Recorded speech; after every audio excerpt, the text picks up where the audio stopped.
Hello APD. It's only been a couple of days since we released our message about answering questions from Field Services Bureau, and we've already gotten a number of questions. Two of the questions that we received were related to staffing levels at the Albuquerque Police Department Field Services, and also in the number of calls that officers are getting dispatched and the time that they have to be proactive within the community.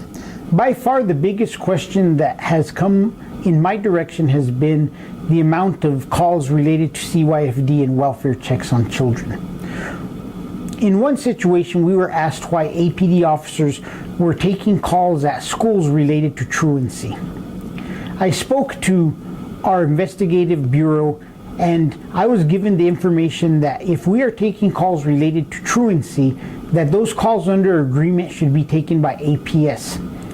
Lieutenant Sanders with CACU has asked that any officers who receive these calls, of course we want to take the call at the time to ensure that it's answered, but we want to ensure that it doesn't continue, and he's asked that you forward him the CAD and a copy of the police report so that he could look into why we're getting dispatched on these type of calls. Another question related to the amount of calls that we get where CYFD already has an open case. Lieutenant Sanders said that there's several circumstances in which officers may have to go out to do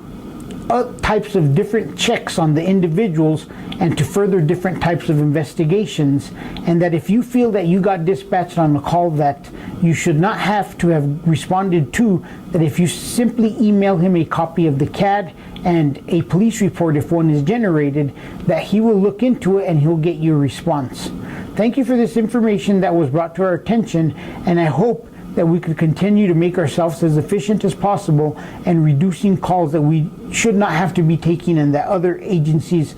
should be taking in the metro area.